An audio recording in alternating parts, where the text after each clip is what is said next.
Van van જે છે એ કાકાને કહી દીધું છે કે રોજ જેટલા ટાઈમે આવે છે એના કરતાં 15 મિનિટ વહેલા આવી જશે તો જે વાનવાળા છે એ લોકો 15 મિનિટ વહેલા જે જગ્યા નક્કી કરી છે ત્યાં પહોંચી જશે.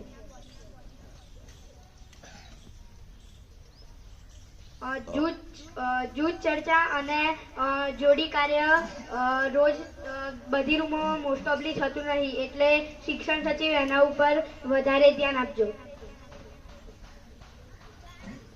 બોર્ડ પ્રોટોકોલ બી ભરાતું નથી, એટલે એ ભરાવવું જોઈએ. અને જો પીપીટી દ્વારા જો ભણાવવાનું હોય ને તો બોર્ડ પ્રોટોકોલ શિક્ષક નહીં ભરે તો ચાલશે. શિક્ષકોને રિફ્લેક્શન કરાવવું પણ જરૂરી છે. છાપરિયા અને બીજી કોઈ વાન ના આવી રહી હોય તો સાંજે છૂટ્યા પછી એ વાનના બધા જ બાળકો પહેલા અવકાશમાં પહોંચશે અને પછી ત્યાં પોતાના દફતર મૂકશે અને જે કામ હશે એ કામ માટે ત્યાંથી જ છૂટા પડશે અને બાકીના ત્યાં જ બેસશે, અવકાશમાં જ બેસશે, બીજે ક્યાં ફરતા દેખાવા જોઈએ નહીં. સાંજે જે પ્રાર્થના છે એ 5 વાગે બેલ પડશે, એટલે બધાએ જ મોટા મેદાનમાં આવવાનું છે. 5:05 ફરી બેલ પડશે, ત્યારે 5:05 ફરી બેલ વાગશે. એ વખતે જે લોકો ના આવ્યા હોય ફટોફટ આવી જવું. 2 મિનિટ ધ્યાન રહેશે અને 2 મિનિટ ધ્યાન પછી 3, 4, 5 માંથી એક ધોરણ અને 6 થી 8 માંથી એક ધોરણ આજે શું તાસમાં શું શીખ્યા અને શું ભણ્યા એ કહેવા આવશે. અને 2 મિનિટ હું કહીશ કે આજે શાળામાં શું નવું થયું છે, શું ખરાબ થયું છે એ બધું.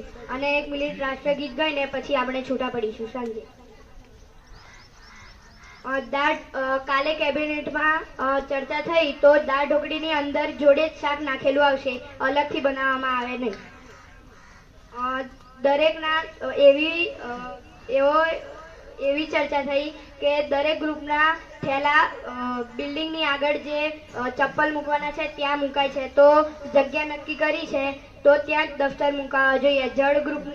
જળ ગ્રુપ કુટીર પર મૂકશે, અગ્નિ ગ્રુપ શૂઝરેક પર મૂકશે, વાયુ ગ્રુપ પગથિયાવાળું આ જે સ્ટેડિયમ છે એના ઉપર મૂકશે અને પૃથ્વી ગ્રુપ એમપી થિયેટર પર મૂકશે. વાયુ ગ્રુપ એમપી થિયેટર પર અને પૃથ્વી ગ્રુપ પગથિયાવાળા સ્ટેડિયમ પર. જે પણ પ્લાસ્ટિક મળે એ સાંજે અહીંયા ભેગું કરવાનું છે, એટલે જેને પણ મળે એ જ્યારે પણ મળે ત્યારે અહીંયા આના ઉપર આવીને મૂકી જશે. પ્રદર્શન કરવાનું છે તો જો આપણે કેટલા ચમત્કાર કરીએ છીએ. દરેકે રૂમમાં બેસ્યા પછી પોતાની લાઈનમાં ચેક કરી લેવાનું છે કે કોણ 2 વિષયના બંને તાસના ચોપડા લઈને નથી બેસ્યું. જે ના બેસ્યો હોય એને તરત જ કહો કે જઈને હમણાં જ લઈ આવે. હોમવર્ક ચેક કર્યા પછી નીચે ચેન પ્રમાણે સહી કરેલી હોવી જ જોઈએ. 13 તારીખે માતાના મુવાડા પર્યટન યોજવામાં આવશે, જેનું આયોજન તુષારને કરવાનું છે.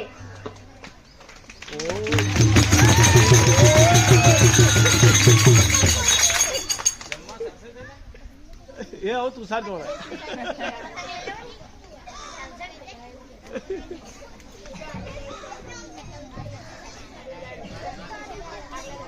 બોલો. આપણે પહેલા જે જગ્યા ઉપર હાજરી લખવાનું કર્યું હતું એ જગ્યા ખાલી છે, તો ત્યાં બોર્ડ લગાવ્યું છે, એના ઉપર નાગરિક ઘડતરની કામગીરી લખવાની છે અને પછી ત્યાં કયા ગ્રુપના કેટલા પોઈન્ટ છે એ પણ લખવામાં આવશે. પછી કયા રૂમના શિક્ષણ સચિવ, દરેક રૂમના શિક્ષણ સચિવનું પણ નામ લખવામાં આવશે.